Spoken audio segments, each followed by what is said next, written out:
Second week of my second year as the CEO, and I just wanted to take these few minutes to welcome you all warmly to this event on behalf of our executive board, our board of 60 members, our 820 corporate and public members around Asia Pacific, and not forgetting all of the countries that we represent and are here so well exhibited tonight.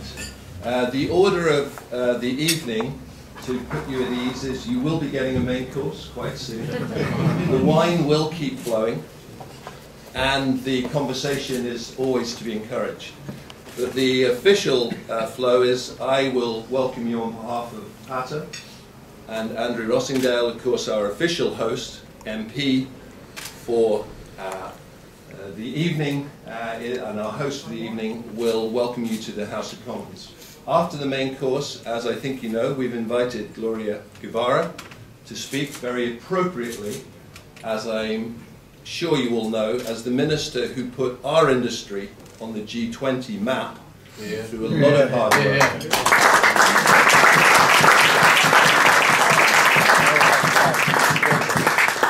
And Gloria will reflect on those experiences and give us some advice on the road ahead for what we've said on the menu: aligned advocacy, and with a little bit of a tongue in the cheek, bearing in mind tomorrow's events, a declaration of interdependence. Because looking around the table, we have a fantastic array of talent that represents the travel and tourism industry, including a lot of heavyweight aviation people here, literally and of course, including myself. And as has been said under this roof a few times in recent years, we're all in this together.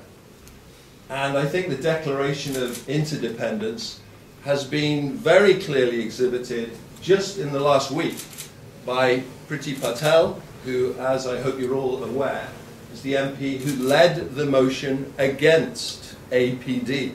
Do I hear a round of applause?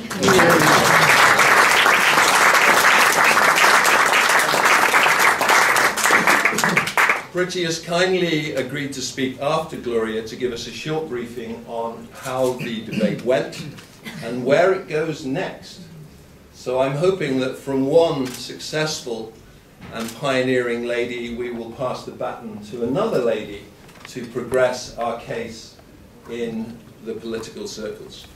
So the purpose of tonight's dinner was really quite simply to get you all together, because it's delightful to see so many familiar faces and new faces saying, wow, there's a lot of people here I haven't met, but they have a common interest with what we're trying to do in our government, in our business.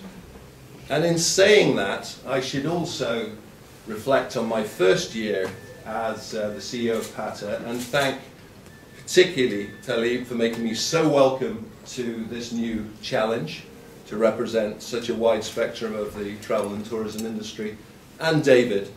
And as you know, Talib and David have been leading the charge on behalf of the industry with their Two Musketeers Act and their ability to attract heads of state.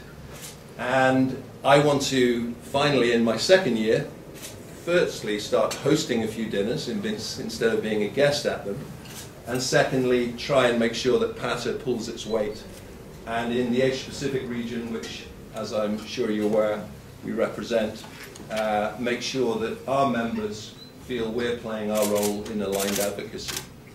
I won't do a long speech on PATA, but for those of you who don't know about us, PATA started in 1951.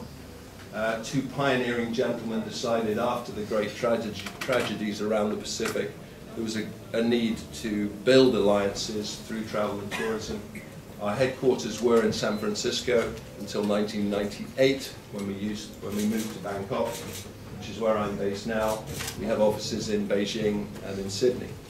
So that's a little about PATA, but most importantly, it's a very warm welcome to all of you to enjoy the evening, share information, share ideas, feed off the inspiration that I've referred to from Gloria's pioneering work, get behind Priti as she tries to change a few mindsets under this historic roof, which, can I say briefly, deserve to be changed.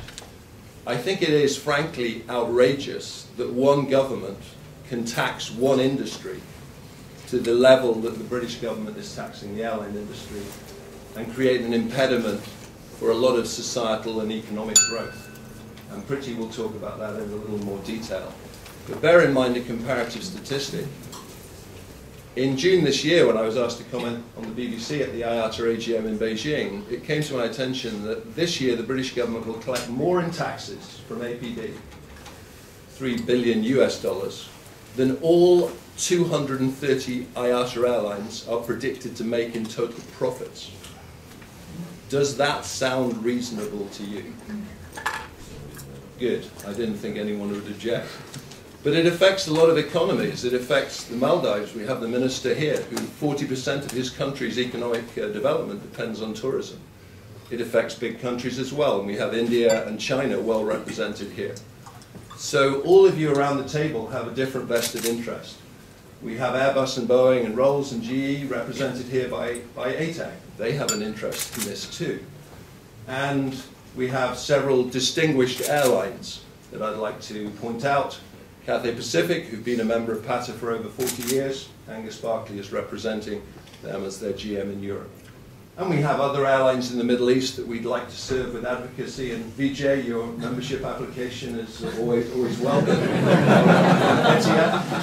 Probably enough said. He's got the money. Thank you very much. Thank you. So there you go. I promised it wouldn't be two salesmen, but I had to get one product. Thank you all for coming. That's a welcome on behalf of all the members of PATA, who are literally thrilled to know that so many of you have accepted our invitation, and I'll be reporting to the board later in the week about the conversations. So with that said, Andrew, could I ask you to now welcome us to the House of Commons? Thank you.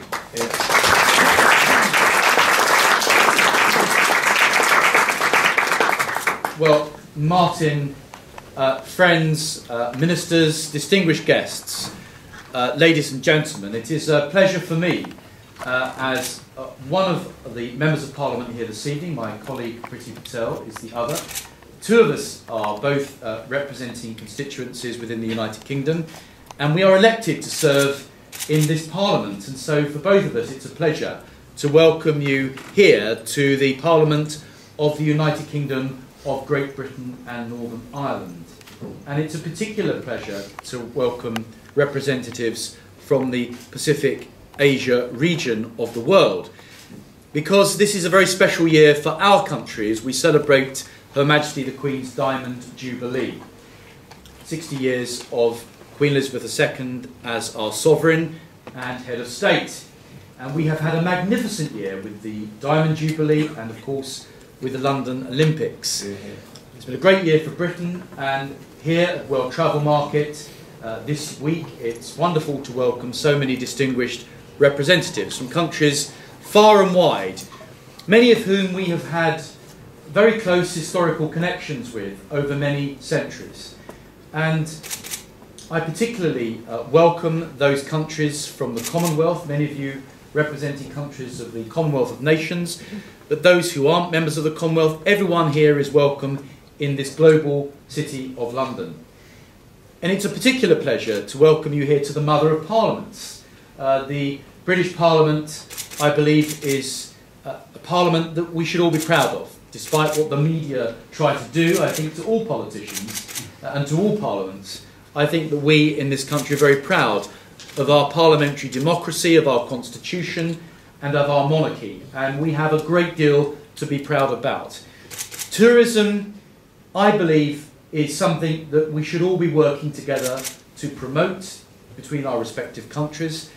And there is nothing that gives me greater pleasure than to welcome guests from all the way around the world that are coming here to London for this extremely important week for World Travel Market, which I think is the second biggest travel and tourism conference that we see in the world today. Berlin is just about the top one, I believe, but we're not far behind.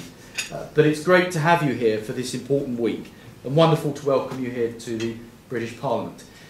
One of the other positions that I have in the UK Parliament is to be chairman of the Australia-New Zealand Parliamentary Group. We have a parliamentary group for every country. I don't know if Pretty is chairman of any of them, but I'm chairman of the Australia-New Zealand Parliamentary Group, so I'm particularly pleased to welcome representatives from Australia and New Zealand here today. You're all very welcome.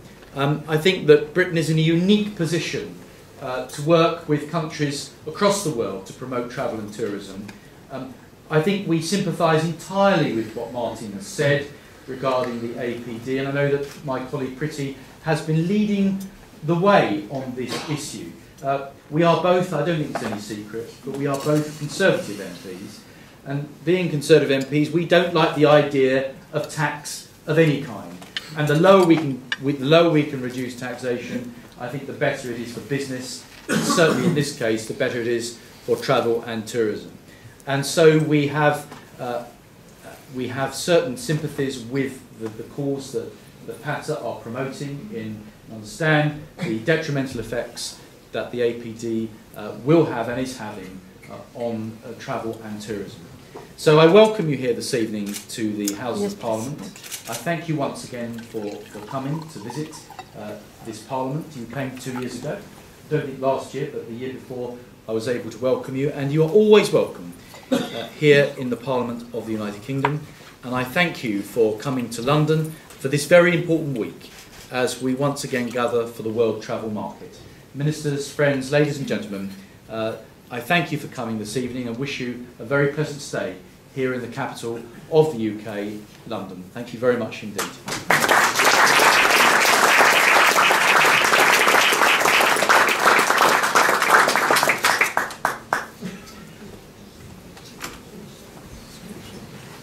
Thank you, Andy. Thank you, Mark. Very warm welcome.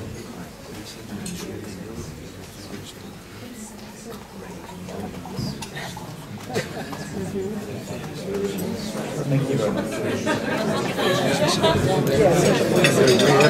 Shaking hands. Nice to see you. Thank you for that. Have a comment? That's okay. Keep saying it.